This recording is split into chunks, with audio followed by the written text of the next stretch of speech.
Donc, je vais créer une nouvelle machine sur VMware 17. Je vais installer un système d'exploitation plus tard. Quel système d'exploitation? Cette fois-ci, on va démarrer sur Linux. C'est bien un Ubuntu, parce que je l'ai déjà téléchargé.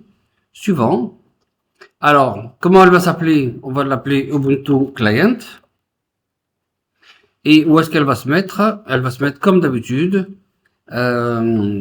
Vous allez sur C, enfin moi je le fais comme ça.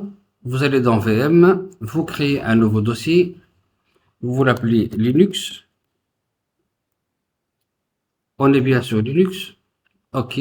Vous vérifiez encore une fois que vous êtes bien dans le dossier adéquat.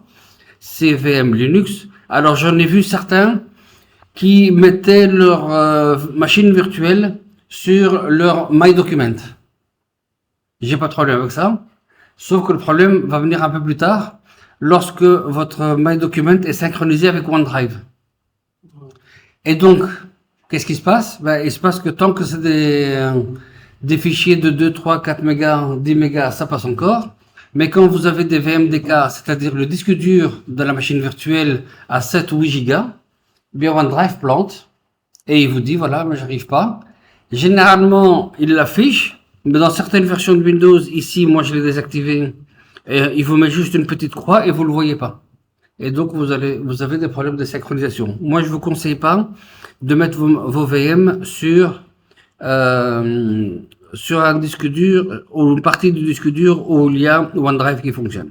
Donc VM Linux, suivant.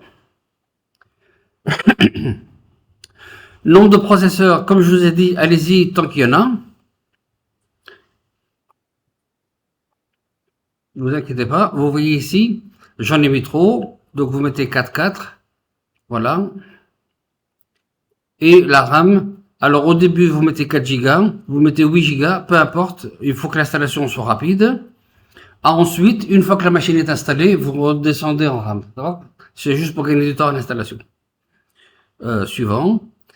Là, c'est un petit peu inquiétant parce que, je ne sais pas si vous vous rappelez, on avait un problème de réseau. D'accord? Et moi, ce que je veux faire, c'est que cette machine Linux soit installée sur le host, donc la partie locale. Vous vous rappelez de LAN et WAN? Ouais. D'accord? Donc moi, je ne veux pas qu'elle soit en bridge. Parce que si elle est en bridge, elle va avoir la même range, elle sera dans le même range IP que mon PC physique ici. Ça m'intéresse pas. Si je la mets en NAT, elle n'est pas sur le réseau que j'ai créé. Vous vous rappelez, on a créé un réseau ICC quelque chose. OK? Use host only, non plus. Parce que là, elle ne sera pas connectée à aucun réseau. C'est comme si j'installe un PC, Linux ou Windows, sans la carte réseau. Donc, aussi bien carte réseau Wi-Fi que physique. Donc, on se retrouve avec un PC qui n'est pas connectable. D'accord? Alors, pour l'instant, ce que je veux faire, peu importe de cette configuration-là, puisque c'est de l'installation, je vais lui dire, prends du NAT. Mais je vous mets juste en garde que ce n'est pas la bonne configuration. Ou alors, vous prenez en bridge, mais c'est aussi pas la bonne configuration. On le changera après. Alors, on reste en bridge. Suivant. Là, vous laissez la partie recommanded. Vous prenez un disque dur SCSI. Alors, on va créer un disque dur maintenant. Donc, c'est un disque dur virtuel. Alors là, faites attention que vous allez créer un disque dur de 20 Go, mais ne le splittez pas en 2 Go, stockez-le sur un fichier de 20 Go. Donc, j'ai un disque dur, vous allez me dire un fichier de 20 Go, mais en fait, c'est un disque dur virtuel. Donc, il est stocké sur un fichier. Store virtual disk. OK. Où est-ce que je mets ce disque dur-là? Alors, par défaut, il va le mettre, regardez ici, quand je fais browse, il va le mettre dans mon download. Après, il y a certains élèves qui vont me dire, monsieur, j'ai perdu ma machine. En fait, ils ont perdu leur disque dur parce qu'il est complètement dans un autre endroit. Et je vous ai dit de tout stocker dans le même endroit. Comme ça, quand il y a la possibilité de faire un backup, vous allez plus vous préoccuper de où est-ce qu'il est mon disque dur, où est-ce qu'il est ma configuration, où est-ce qu'il est ma machine. Tout est dans le même dossier. Et où est-ce qu'il est le dossier? Ben, je le répète, chez moi. D'accord? Vous allez, alors pas sur OneDrive, vous allez sur ce PC, vous allez dans VM, et je l'ai installé dans Linux. Voilà. Donc je suis bien dans 10 PC Windows VM Linux, et j'ai bien mon fichier VMDK qui est un disque dur virtuel. Voilà. Confirmation qu'il est bien là. Suivant. Et je peux finir l'installation. Voilà. Ma machine est faite. Et je vais l'éditer maintenant. Mais avant de l'éditer, je vais voir les autres, où est-ce qu'elles sont. Quand je prends mon PC Windows 10, je vois qu'il est connecté à Internet. Je vais me dire quelle est sa configuration réseau. Quand je vais dans les propriétés, vous voyez ici, il est dans LAN segment, c'est ce qu'on avait créé. Eh bien, c'est exactement la même chose. Je vais prendre mon PC, je vais l'éditer, et il sera dans le network, il sera dans LAN segment, et lequel? Ben, c'est le LAN de l'ICC. Voilà, tout simplement. C'est pour ça que je vous avais dit tout à l'heure, peu importe ce que vous allez faire, il n'y a aucun qui est bon. Donc c'est pour ça que la totalité en bridge, et maintenant il est en LAN. Ok. Si je vais sur le serveur ici, je vais voir sa configuration, et je vois que la partie qui est en bridge, c'est celle qui fait du NAT, je m'en occupe pas. Et la partie qui est en local, elle est bien sûr de LAN ICC. Donc, quelle est ma configuration actuellement? Bon, je sais, ma machine Linux n'est pas encore démarrée. Quelle est ma configuration actuellement? Je vais prendre un fichier Paint. Et là, je commence à avoir quelque chose d'un peu plus costaud. Je viens ici. J'ai bien mon serveur qui a une carte réseau qui, elle est connectée à Internet. Et il a une deuxième carte réseau sur laquelle il y a un switch. D'accord? Il vient ici. J'ai un deuxième PC qui, lui, c'est mon laptop. On va dire ça comme ça. Lui, c'est un Windows 10. Et maintenant, j'ai toujours sur le même switch, j'ai un autre PC, on va dire un laptop aussi, peu importe, qui lui est en Linux. Quel est le point commun entre ma machine Windows 10 et Linux? Eh bien, c'est qu'elles sont sur le même switch. Et comme le serveur ici, il a sa fonction DHCP,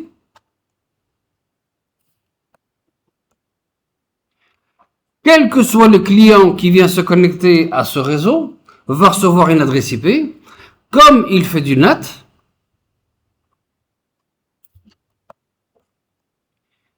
il aura accès à Internet.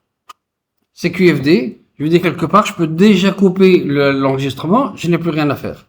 La preuve que je n'ai plus rien à faire, si je vais dans VMware, attendez, hop, je vais dans Ubuntu. Alors Ubuntu, bah forcément, je lui ai pas dit où est-ce qu'il était le CD. Alors le CD, c'est bien une image, c'est pas un serveur. Je l'ai mis ici. Voilà.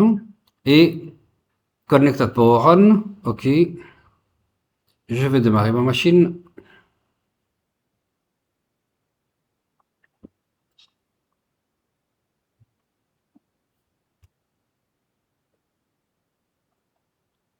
Alors, on attend un petit peu qu'il démarre.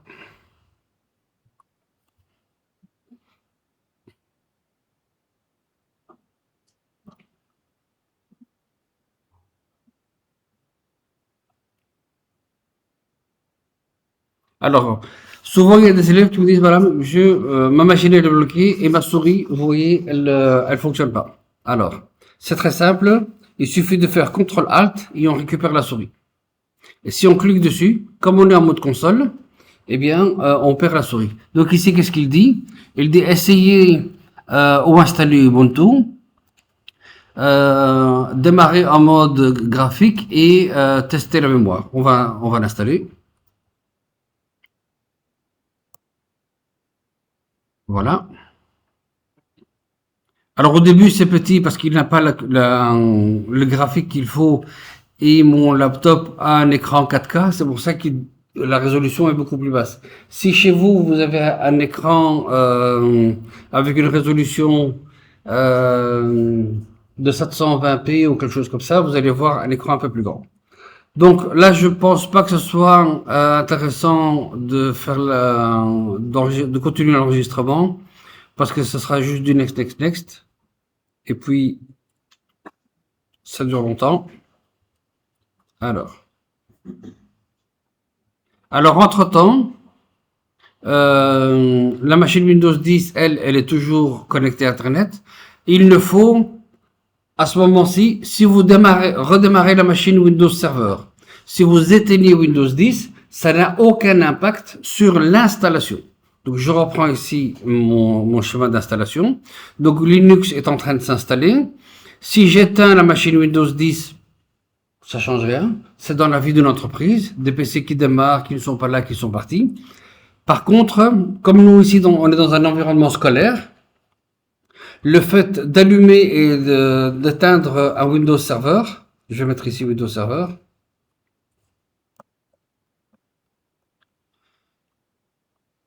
Ça prend un certain temps. Comme on n'a pas beaucoup de temps, il vaut mieux prenez de l'habitude jusqu'au dernier cours de l'année. Dès que vous venez, démarrer votre serveur parce que plus on va installer de rôles, plus on va installer d'applications dessus, plus il va mettre de temps à démarrer. D'accord? Alors, où est-ce que je suis ici? Voilà. Donc, je vais mettre en pause l'installation parce qu'il n'y a vraiment rien à faire si ce n'est que d'attendre qu'il arrive à 100% pour démarrer la machine. Je reprends. Voilà. Donc, je suis sur ma machine Ubuntu. Il me dit qu'est-ce que vous voulez choisir comme langue? On prend anglais. Suivant. Alors, il me dit qu'est-ce que vous voulez faire? Ben, je laisse comme ça par défaut. Suivant. Sélectionner le clavier. Ben, moi, je n'ai pas un clavier anglais. Je vais prendre un clavier belge ou français. Donc, est-ce qu'il y a Belgium ou est-ce qu'il y a Belgium, French Belgium? Voilà, il est là. Suivant.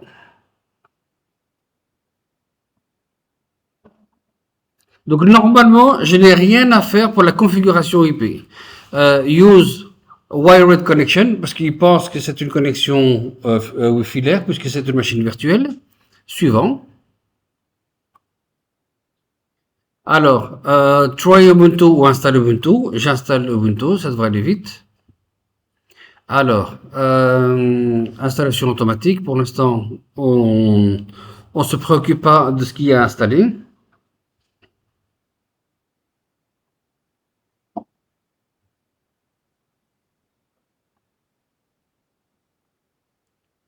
Alors, il y a comme Windows 11 ou Windows 10, il y a un paquet d'installation de logiciels qui va venir avec. On laisse par défaut. Est-ce qu'il faut installer d'autres logiciels? Non, on laisse comme ça.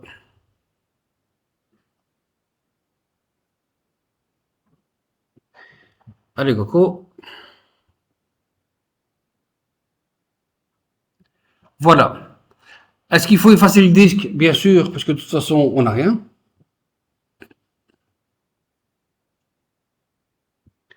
Alors, créer un compte. Alors, je vais créer un compte. Je vais mettre PEN. Et le mot de passe. Est-ce qu'il y a moins? Non, il faut faire un mot de passe. 1, 2, 3, 4, 5, 6. On va confirmer le mot de passe. 1, 2, 3, 4, 5, 6. Voilà. Vous voyez que Ça, on va le voir plus tard dans l'année, qu'il y a moyen d'introduire une machine Linux dans un Active Directory. Pour l'instant, on s'en occupe pas. Suivant. Où est-ce que vous êtes situé? On est situé ici, c'est bon. Active Directory, c'est pas propre à Windows, ça. Ah non. Avant, oui, maintenant, non. Maintenant, tu peux même mettre des iPads, tu peux mettre un GSM, peu importe. Il gère tout. Alors, sur quel disque? Ben, pour l'instant, on n'en a qu'un, et on n'en aura qu'un, et on installe.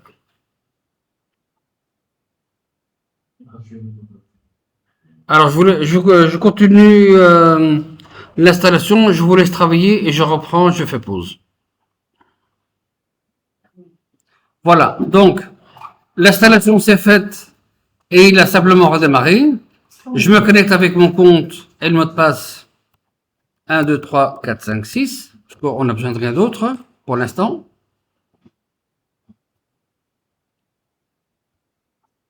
Ensuite, on pourra installer les VMware Tools pour avoir un meilleur graphique, un meilleur clavier, mais pour l'instant, peu importe. Et c'est l'écran de bienvenue. Je vous rappelle que je suis toujours sur Linux. Et si j'ouvre un browser, puisque je n'ai pas demandé une configuration précise, il est en DHCP. Alors, il me dit qu'il aimerait bien me garder safe, il n'y a pas de problème, sauf que pour l'instant, je n'ai pas le temps de répondre à ces questions. Oui. Alors, il n'y a pas de vidéo, mais ça enregistre quand même. Alors, skip, start browsing. Alors, je vais, comme c'est les périodes de vacances, je vais aller sur TV.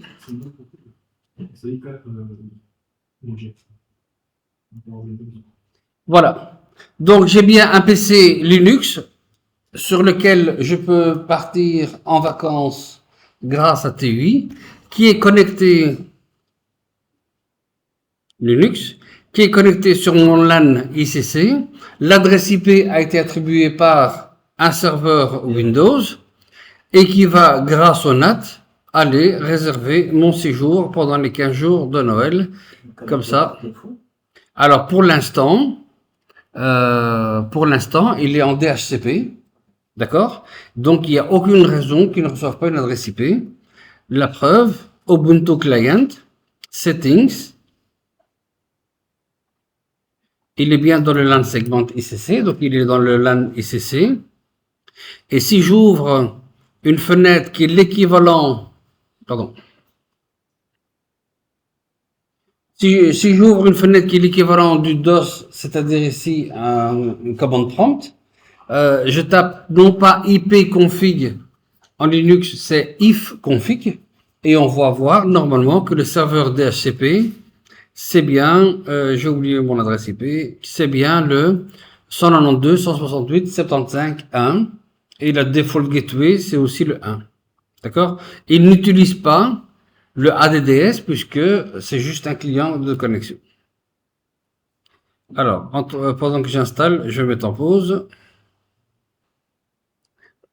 Je reprends l'enregistrement. Voici ma connexion réseau de mon Linux.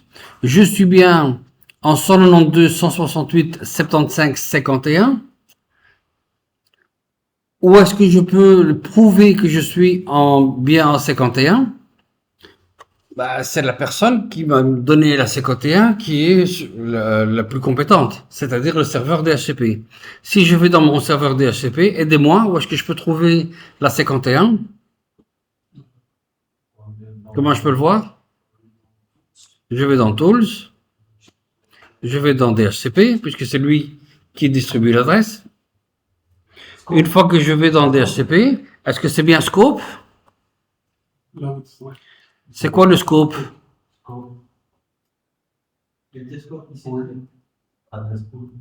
Alors l'adresse pool, c'est juste pour me dire que je suis de 50 à 70. C'est le pool d'adresses qui est disponible. Voilà, c'est le pool d'adresses qui est disponible. Moi, ce que je voudrais savoir, je repose ma question, c'est comment je peux être sûr que ce soit le DHCP qui lui a bien donné l'adresse IP? Donc, dans les adresses lise, j'ai bien le 50, c'est qui? C'est le PC Windows 10, d'accord? Et celui-là, on a bien le 51 qui est l'Ubuntu qui est là. 51. Qui lui a donné l'adresse IP? C'est lui, d'accord? Qui est default router, default gateway, c'est un autre nom pour le dire. Et qui est DNS? C'est lui. Ça va? Alors, si je vais dans IPv4, je vois bien que je suis en DHCP. Ça va? Donc, vous